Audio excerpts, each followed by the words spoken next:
Hey guys, welcome back to Let's Play Banjo-Kazooie. At the end of the last episode, we went ahead and hit that switch that raised the water up another notch, so now we have flooded this entire area of the layer. So now it is time to go and find the next puzzle challenge. So fortunately, the water being risen to that level will allow us to climb up into this section right here. And if we go ahead and break this grate open, we will find a little hidden room, some golden feathers and collectibles, and voila, our next puzzle challenge.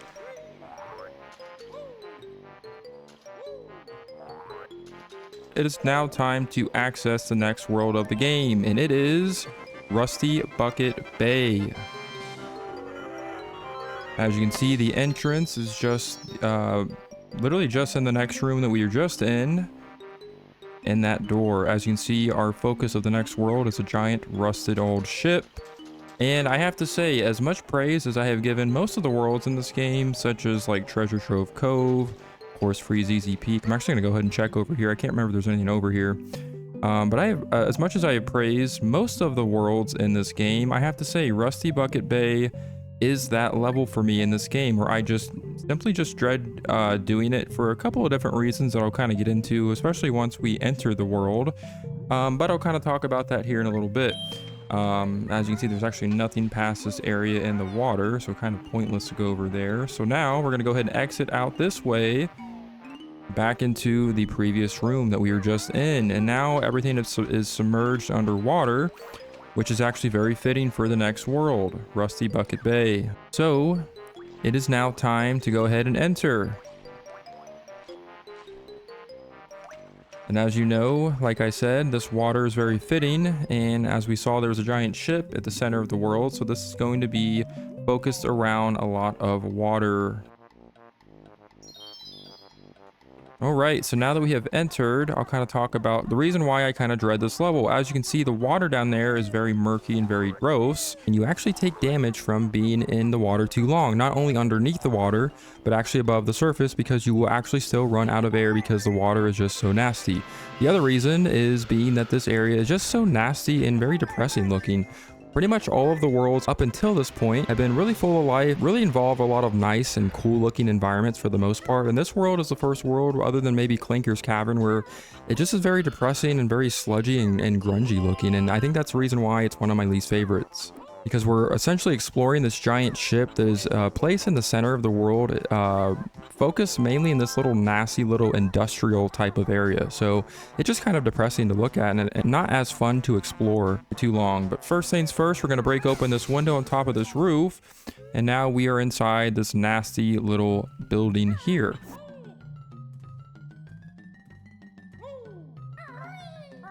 And of course it's flooded with some nasty water down below, but we're actually going to come up here to get some of these collectibles. There's actually an extra life there. As you can see, there are some notes over there in that corner and a Jiggy just hanging about over there. But yeah, kind of going back into what I was talking about, this level is kind of annoying. And it's probably my least favorite world of the game. We'll go ahead and collect the first Jiggy right there. Simply because the getting around the world actually can be a little bit of a chore, because again, like I said, the water is all nasty, let alone diving underneath water, where you have to essentially make sure your air meter doesn't run out. But yeah, essentially your air meter does also run out even if you're just above the surface of this water, because it's really gross.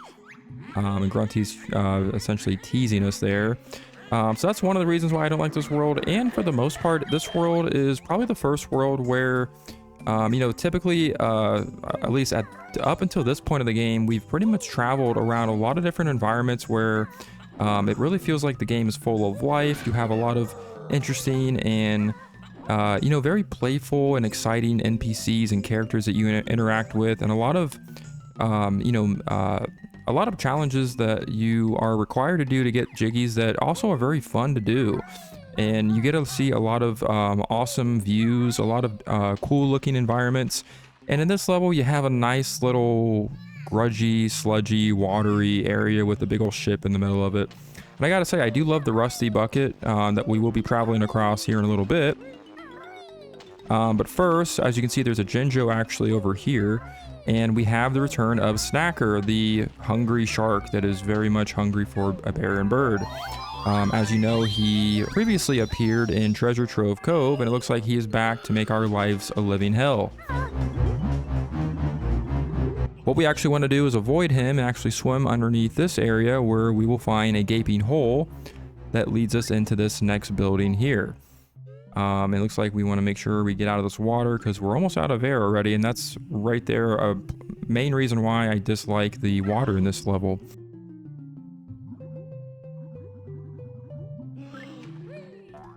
Go and destroy that life raft that has came to life. We'll go ahead and hit this honeycomb switch, making an extra honeycomb appear. We haven't seen that since Gobi's Valley. Kind of nice to see those honeycomb switches make a return. Gonna go ahead and make fine work of that grill champa, and we have a nice little diving board here to jump into that ship. I want to go ahead and explore this area first. As you can see, there's actually a flight pad that'll allow us to collect that extra honeycomb a lot simpler. So we're gonna go ahead and jump on the flight pad and take things to the air. So we're gonna go ahead and collect that extra honeycomb. That is, of course, the first one of Rusty Bucket Bay. We have one more to find. We're going to go ahead and take care of that seaman Grublin. That is the new enemy that is specific to Rusty Bucket Bay.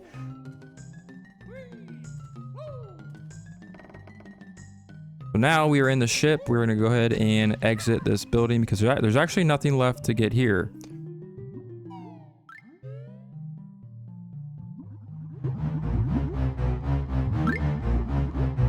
Exiting the building, we're going to go ahead and see if we can avoid Snacker because he's going to try to snack on us, of course. And we're actually going to go ahead and head over this way. Actually, you know what? Never mind. I've changed my mind. We're actually going to dive underwater because if you listen closely, you hear a crying sound, and it is this poor dolphin. I'm trapped. Help. Get this thing off snorkel. Looks like the poor guy is stuck under an anchor. And wait, what? Oh, crap. I forgot to pay attention to my air meter. Dang it. Alright, so we're going to go ahead and dive under again, this time with a more fully generated air meter. And of course, we have our new buddy here, Snorkel, who is unfortunately trapped under a giant anchor. So what we want to do here is actually swim beneath the bottom of the ship, and we can enter in through this way. And we will find a nice little path of grilled champas that are going to be in our way here. So we want to make fine work of them. As you can see, that giant anchor is connected all the way through the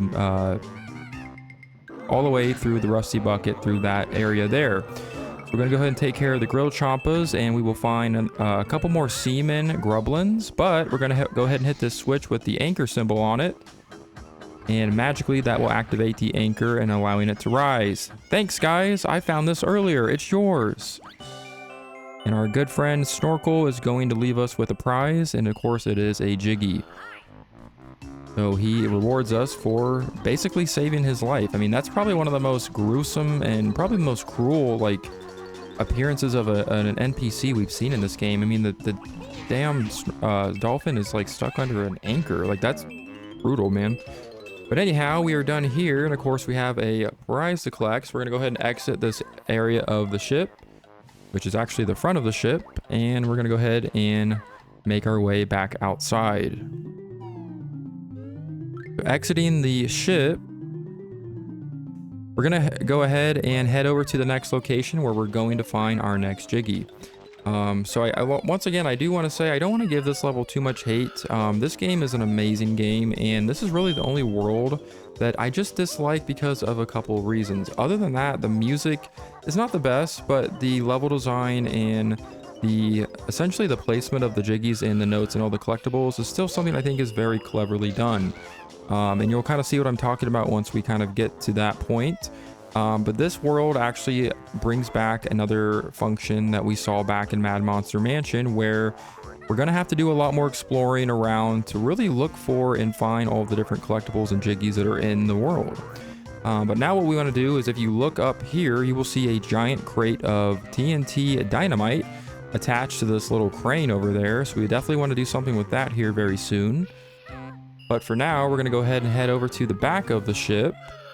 And as you can see, we have some more notes just waiting for us to collect them. We have a little boat attached to the giant rusty bucket. We're gonna go ahead and jump over in that because there's a mumble token waiting for us there. And now let's go ahead and collect the rest of the notes. So there's actually something that's kind of cool if you kind of take a closer look to the back of the ship here.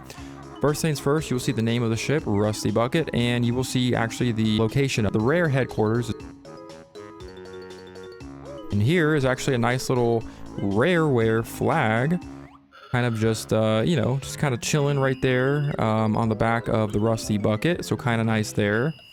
So now we are going to go ahead and travel over the Rusty Bucket because we have a lot to do here.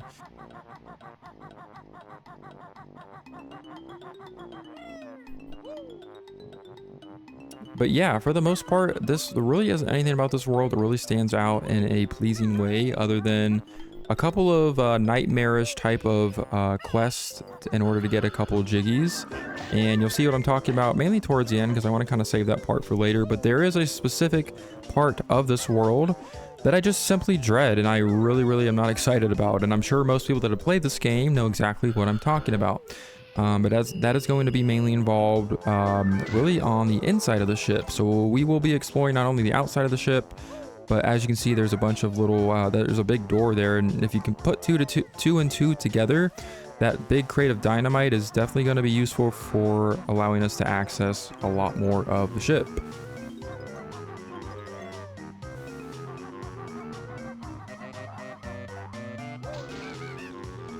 Just for now, we're going to explore pretty much all of the areas of the ship that we can for now. So we're going to go ahead and climb up here. As you can see, there's a lot more notes. There's a few more notes up here to collect. And I did not mean to fall right there to my death. So going back over this way, we're actually going to collect a note over here. And as you can see, there's a couple switches with numbers on them, which we're going to kind of mess with here in a little bit. I want to do something else first. Traveling back atop of where we were before we fell very miserably, we are actually going to make our way over this way now. So we're going to actually climb up to the very top of the ship where we have these little steamers. And as you can see, there's a shock jump pad right there. If I don't get hit by that grill champa. Climbing back at the top of the Rusty Bucket, we're going to this time take care of the grill champa. Use the shock jump pad that is conveniently placed right there for us, and we can collect a mumble token on the top of that stack. Go ahead and make our way across this little path with some more notes, very conveniently placed for us. And we're going to jump on top of this stack. And on top of this one, we will find a jiggy. Very nice. And we are pretty much at the highest location, I believe, in the world. So again, we have a nice little aerial view of the entire world. And again, I do love that they do this in most of the worlds. And I want to make sure I do not take too much damage on my way down there. But now it is time to move on forward. And if you notice, there's actually a 6-digit number conveniently placed right here. If you've never played this game before, you're probably thinking you have no idea what that means, or you might even pass right by it without even knowing that it's there. However, that is actually something that we are going to need in order to collect another jiggy. So if you actually make your way back over to the front of the ship, and there's actually a jiggy in a little cage down there, what you want to do is actually type in that 6-digit number over on these switches with conveniently the numbers on them. And if you type in the code exactly as it is listed on the side of the Rusty Bucket, you will magically activate a jiggy that just poofs out of the ship randomly. So very nice indeed. That is number 3. So as you can see, we still have a long way to go. This is where this is a pretty long world, and I gotta say, the world after this one, there's only one more world actually after Rusty Bucket Bay. It's a lot more complex than this world is actually, but I gotta say, they definitely go a lot more in depth with the worlds from here on out. As you can see, we have made our way through that little pipe, and we are now in a little kitchen area. We have some ovens here that will actually burn you if you are in them for too long. Actually, I think it's when they flash red, but there's a mumbo token in there, so we're gonna risk it like a biscuit, and we're gonna burn our booty. Stupid bear, you'll have to learn that red hot ovens tend to burn. Yeah, that's, you know, kind of common sense, but I guess as a barren bird, I guess we kind of lack it. But yeah, as you can see, we have a cool little oven area, or cool little kitchen area with some ovens. They have some cooking utensils just laid out very dangerously. I don't think that's really up to code. I think that's kind of unsafe to kind of leave a knife just sitting out there on a freaking cutting board, but who am I to say that? And you have a fridge with eggs in it. So what better way to store eggs than in a refrigerator? And I love how realistic they are with the placement of the blue eggs in this little section. I love the fact that they literally just place them in a fridge. Makes them nice and, keeps them nice and cool, nice and delicious, full of protein. So we got to keep our eggs in the fridge. You always have to have eggs in the fridge. But yeah, I got to say, I love this little detail they go to kind of, essentially creating this little kitchen room. I love it. It's a ship, it's a giant ship, so it makes sense that it would have a kitchen inside of it somewhere. Kind of cool. And again, I love the detail that they kind of go with this. We'll go ahead and exit the kitchen back outside. And as you can see, we still have that Jiggy that's trapped in that little cage there. We will be dealing with that here very shortly. But right now, we actually want to break open this window because, yes, we have breakable windows once again, just like in Mad Monster Mansion.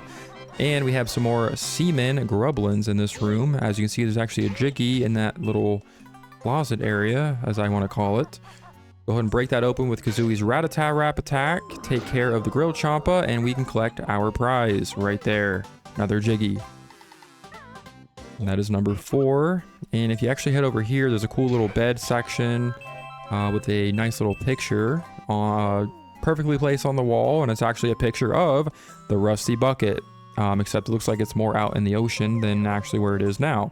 And that's something I also have to say is I love these little rooms, how they kind of go into a lot of detail, especially knowing that, again, this was a game that was released initially on the N64, back in the late 90s. So seeing all the details that they go in with this game, pretty cool to see, especially knowing how early on this game was released. But now we're going to enter through this next section, and we have a boombox down there, as that enemy is called down there. He's a creepy little box enemy that's essentially waiting to blow us up because he is full of dynamite. But we have a lot of, of course, we allowed ourselves to be blown up by the box. But then there's another one over there. They're just so creepy, man. He's so stoic looking. He's just like, I'm waiting for you to come walk by me. He's just like sitting there with like his creepy little eyes.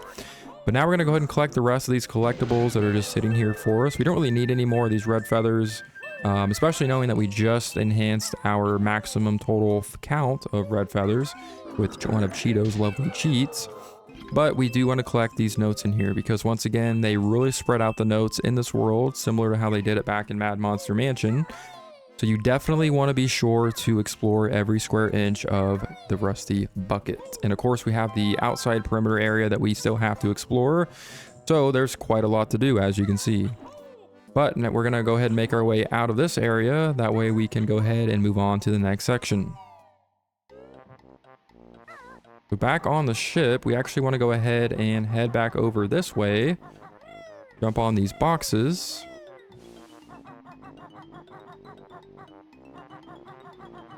And we actually have another window to break, so we're going to go ahead and explore the next room inside of here. As you can see, we have some more seamen grublins just kind of chilling. I guess this is where they sleep, or they're kind of hanging their hats, so to speak. But if you actually come into this room, you will find another Easter egg. I'm going to go ahead and collect these notes before I show it off. It should be hanging on the wall above one of these beds. I love how they have bunk beds in here. They're just, they're just chilling in here. But for the most part, it's pretty cool. If you actually look over here, you will see an iconic video game character. This is Conker from Conker's Bad Fur Day, another famous video game protagonist from another game that Rare developed, so kind of nice to see that.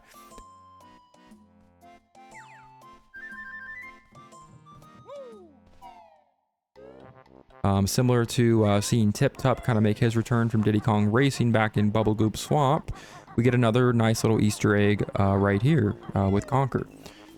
Going back onto the ship, we have a little bit more to do. So we actually want to go and I think that's all the windows that we need to break. There may be one or two more. I cannot remember for sure. But for now, we're actually going to jump over here again. And if you remember that cage or that box that's holding that Jiggy in it, we want to go ahead and jump onto the rope that is attached to the box, and that will allow us to get over to the top of this crane. where we have more to explore and collect. So we actually want to get actually below this crane. As you can see, the camera controls will actually be very beneficial in this world.